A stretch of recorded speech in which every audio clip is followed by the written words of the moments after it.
Alright, good day everyone. Welcome back to my channel. And first of all, guys, Happy New Year. And I'm wishing each and every one of you a good year ahead. Alright. And personally, I'd like to thank everyone for supporting my channel for the last year. Okay. And yeah, today is an interesting video because this is my first Mazda. This is the Mazda 3. Okay.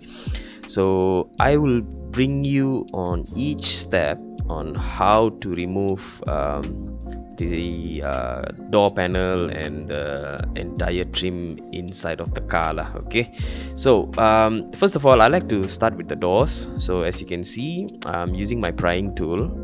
Okay, and unfortunately this was a bit of challenge because my prying tool was too small, okay, to access the hinge point. Okay, so I tried my level best to remove it, but unfortunately I miserably failed it. Okay, so now what I'm doing here, I'm using a knife. Okay guys, before you bust my balls, okay, I have been doing this for a year plus. Okay, I know how to deal with tools. Okay, so if you're doing with knife, it's your risk lah. Okay, you see, but there's no scratch and whatsoever. Okay, right off the bat you remove the panel and then you'll see a screw over there.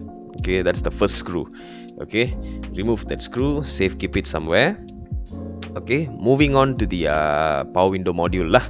Okay, so as you can see there where I'm pointing, there is a lever point. Okay, that's where you insert your prying tool and you just pop it right open. Okay, so it will come off easily. Okay, straightforward. Okay, there you go, that's the orientation when you fix it back. Okay, that's a hook there, you put the hook and then you snap it back in. Right, remove the connector, simple. Okay, and you'll see another screw over there. By the way guys, this is the back door. Okay, just like our government lah. Okay, I shouldn't have said that. Okay, whatever lah.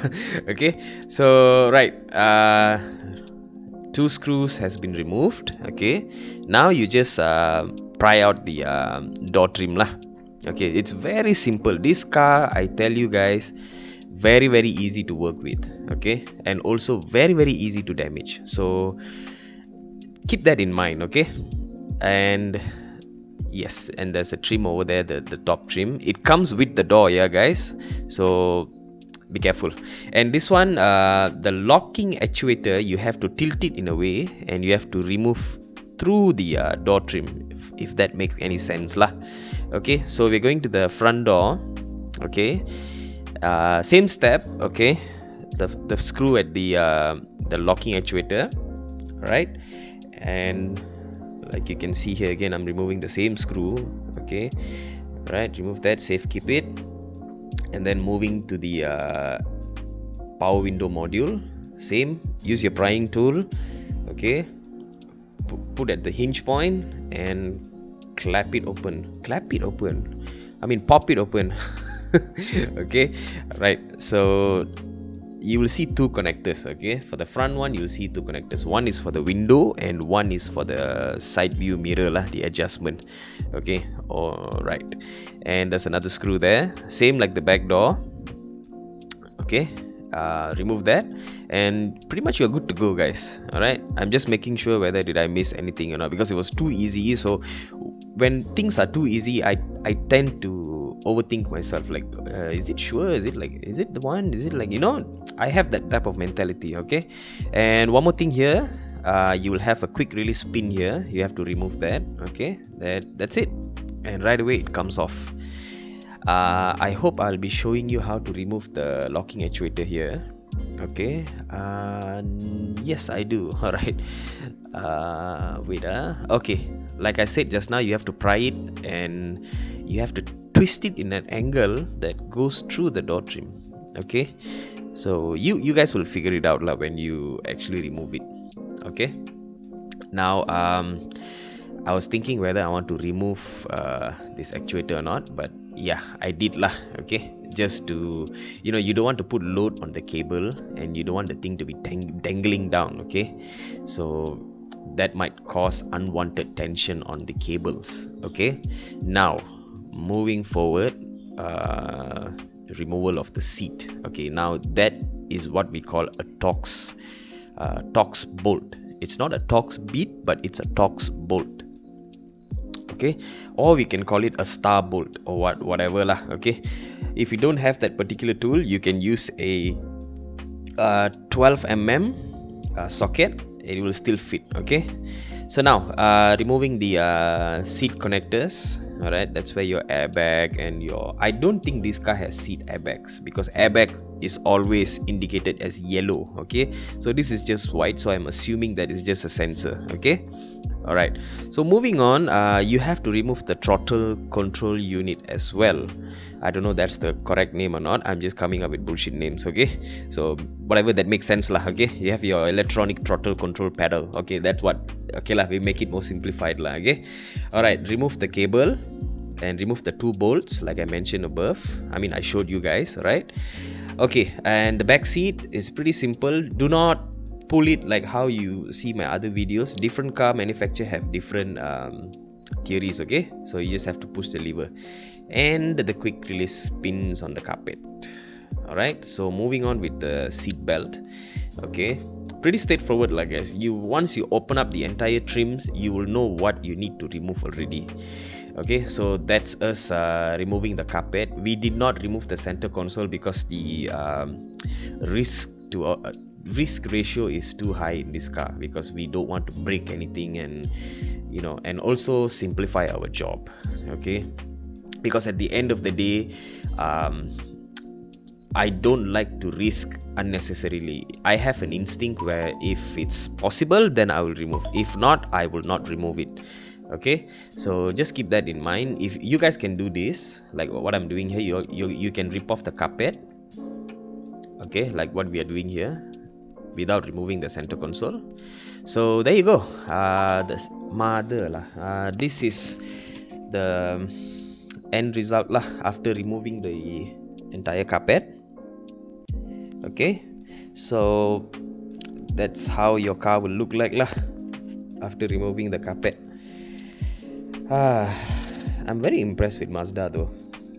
Very awesome build quality. And again, I always start up with cleaning, vacuum first, and then isopropyl alcohol.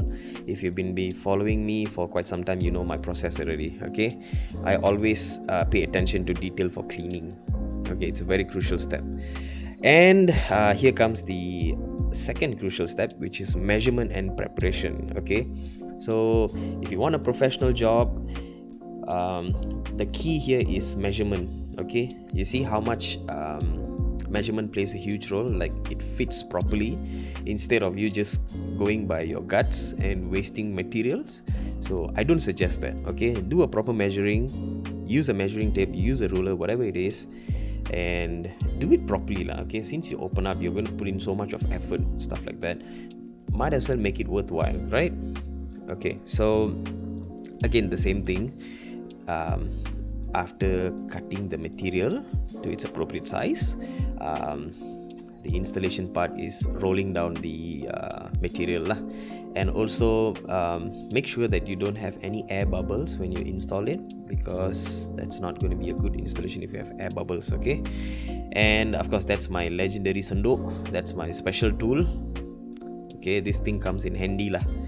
All right, so just double checking if there's any bubbles, and see, fair enough, there is bubbles, so you just have to press it out. Okay, so guys, this is the end result of the first layer, and this is the second layer. This is the noise and heat insulation. The first layer was vibration isolation. Okay, now I have been getting a lot of questions like, bro, why don't you show us how you soundproof the door?